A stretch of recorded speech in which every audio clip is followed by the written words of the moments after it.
Hello दोस्तों, यदि आप हमारे चैनल से नए जुड़े हैं तो हमारे चैनल मोरल कार्टून टीवी को सब्सक्राइब जरूर करें। एक बुरहानपुर नाम के गांव में राजू नाम का आदमी रहता था। वो एक किसान था जो बहुत मेहनत किया करता था। उसके साथ उसकी पत्नी शालिनी भी काम किया करती थी। दोनों की कड़ी मेहनत रंग ला रही थी। उस साल गांव के सरपंच के खेतों में फसल कुछ अच्छी नहीं आई थी और राजू के खेत में आई फसल देखकर सरपंच को बहुत गुस्सा आया था। अजी, हमारे खेत अच्छे, बीज अच्छा है, फिर भी उस राजू की फसल हमसे ज्यादा कैसे आती है? मेरा तो बीज भी अच्छा होता है और हमारे खेत तो उसके खेतों से बहुत अच्छे हैं, फिर भी मेरे खेत में उसके मुकाबले कम ही फसल आती है। क्या करे अब इस राजू का? हम कितना भी खेतों में मेहनत करें, लेकिन फिर भी इस राजू की ही फसल अच्छी आती है। ठीक है, अगली बार देखते हैं। सरपंच और उसकी पत्नी राजू से जलते थे। उधर राजू अपने घर में शालिनी के साथ बहुत खुश था। उसको एक बेटी थी जिसका नाम था माला। माला को पक्षी और प्राणियों से बड़ा लगाव था। उसने अपने घर में एक कुत्ता, एक खरगोश और एक तोता भी पाल कर रखा था। राजू और शालिनी उन प्राणियों को खेतों में लेकर जाया करते थे। वो दिन भर खेतों में खेलते थे।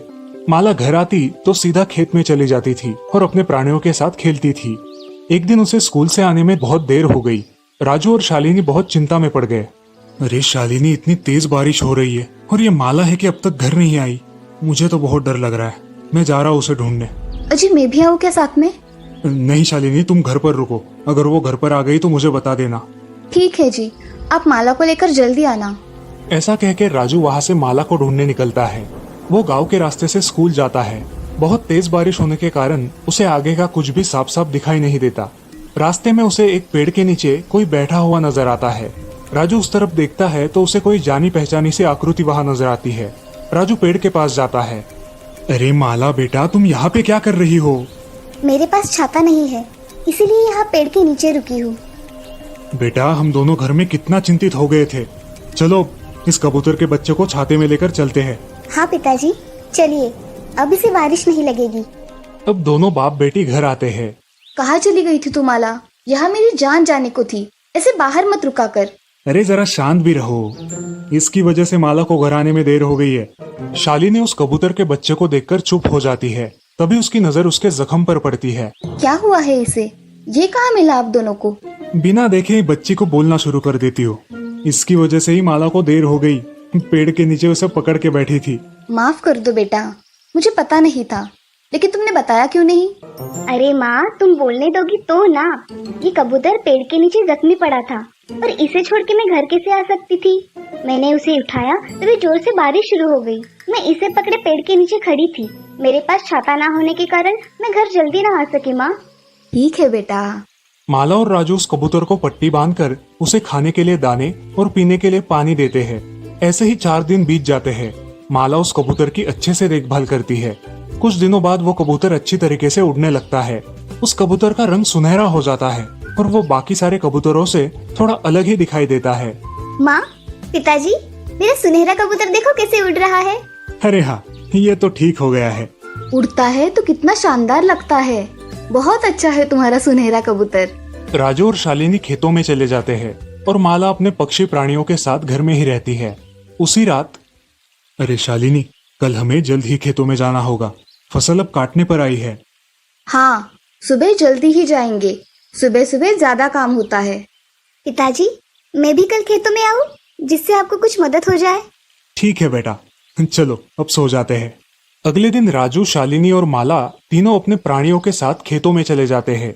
ये सब गांव का सरपंच देख लेता है और मन ही मन सोचता है, सारे के सारे खेतों में जा रहे हैं और कितनी मेहनत करके फसल उगाओगे।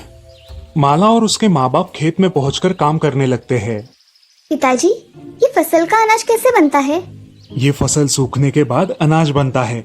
फिर थोड़ा अनाज हम भगवान को चढ़ाकर उसमें से कुछ घर पर रखते हैं और बाकी का बेच देते हैं। अच्छा, ऐसे बनता है अनाज? हाँ माला।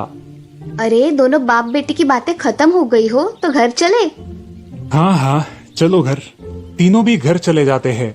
अब उनके खेतों में 2 दिन कुछ काम ना होने के कारण वो घर पर ही रहते हैं और अपने प्राणी पक्षियों के साथ समय व्यतीत करते हैं। वो 2 दिन खेत में नहीं गए, ये सब सरपंच ने देख लिया था। सरपंच जल्दी जल्दी अपने घर जाता है। क्या हुआ? इतने जल्दी जल्दी घर पर आए हो? अरे भाग्यवान, ये राजू 2 दिन से घर पर है। इसके क्या सारे खेती के काम हो गए? मैं क्या कह रही हूँ, इस साल हम उसकी फसल चुरा लेंगे, उसका नुकसान हो जाएगा, फिर वो हमारे पास ही आएगा।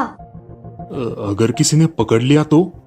अरे काम किसी और से करवा लो और तुम चुपचाप घर पे ही बैठे रहो, जिससे तुम पर किसी का शक भी नहीं होगा। आज रात को ही ये काम करवा लेता हूँ। हाँ, ऐसा ही कीजिए। सरपंच अपने वफादार नौकरों को बुलाकर उनको ये काम करने को बोलता है। उसी रात नौकर राजू के खेतों में जाकर उसकी जमा की हुई सारी फसल चुरा लेते हैं। अगले दिन राजू अपने खेतों में जाता है और देखता है कि उसकी फसल गायब है। वो सारा खेत छान मारता है, मगर उसे उसकी फसल कहीं दिखाई नहीं देती। वो खेत में सोचते हुए बैठ जाता है, हे राम, मेरी पूरी मेहनत की फसल कौन चुरा कर ले गया? अब मैं क्या करूं? राजू बहुत हताश होकर घर लौट आता है। अब राजू का उतरा हुआ चेहरा देख शालिनी भी चिंता में पड़ जाती है। अजी, क्या हुआ है? आप ऐसे उदास क्यों हो? कुछ हुआ है क्या? बहुत बड़ा नुकसान हुआ है। हमारे खेत में जो भी फसल थी, सारी की सारी किसी ने चुरा ली है। क्या बोल रहे हो? ऐसा कैसे हो सकता है? हमारी खेत की फसल कोई क्यों चुरा के लेके जाएगा? क्या पता, मगर फसल तो चोरी हुई है। अब हम क्या करेंगे? इस साल कैसे गुजारा करेंगे? चिंता मत कीजिए पिताजी, कोई ना कोई हल तो निकल ही आएगा। माला के ऐसे बोलते ही वो सुनहरा कबूतर बोलने लगता है। माला, मैं एक जादुई सुनहरा कबूतर हूँ। क्या तुम बोल सकते हो? हाँ, मैं बोल सकता हूँ। मैं मेरी माँ से बिछड़कर रास्ता खो गया था और जख्मी हो गया था। उस जख्मी अवस्था में तुमने मेरी सहायता की, उसके लिए धन्यवाद। तुम सबका प्रेम और स्नेह देखकर मुझे बहुत अच्छा लगा। मैं तुम्हारी कुछ मदद करना चाहता हूँ। बोलिए, क्या चाहिए आपको? हे सुनहरे कबूतर, क्या तुम बता सकते हो कि मेरी फसल किसने चुराई है? अरे वो काम तो इस गांव के सरपंच का है। वो तुम्हारी उन्नति देखकर जलता है। 2 दिन जब तुम काम पर नहीं गए थे, तब उसने मौका देखकर तुम्हारी फसल को चुरा लिया। क्या यह सच है? सच में। अब देखो मेरा कमाल।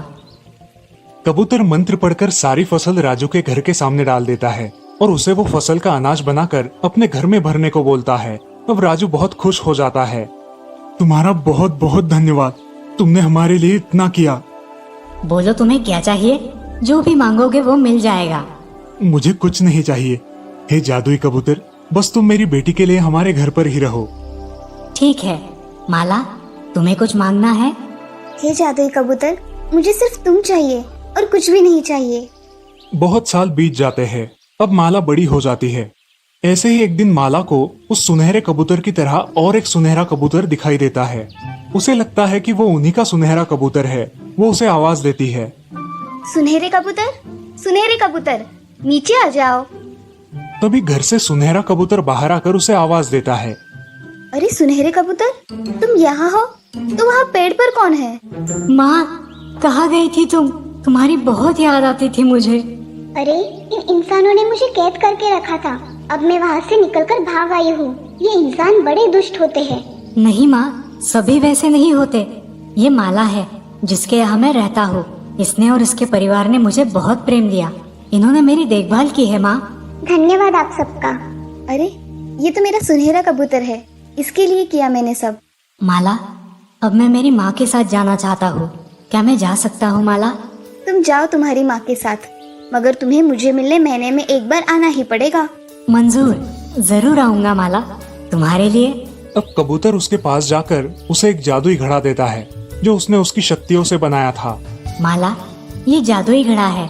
तुम जितना भी चाहो उतना इसमें से सोने के सिक्के निकाल सकते हो और ये फिर से भर जाएगा। तुम इसे जरूरत के समय इस्तेमाल कर सकती हो। धन्यवाद सुनहरे कबूतर, मगर तुम मुझे मिलने जरूर आना। कबूतर अपनी माँ के साथ अपने घर चला जाता है और माला भी अपने घर में खुशी से रहती है। वो सुनहरा कबूतर महीने में एक बार उसे मिलने के लिए भी आता था। माला उन सोने के सिक्कों से गरीबों की मदद भी कर दिया करती थी और इस प्रकार माला और उसका परिवार खुशी खुशी रहने लगा था। इस कहानी से हमें ये सीख मिलती है कि अच्छे कर्मों का फल देर से सही लेकिन अच्छा ही मिलता है।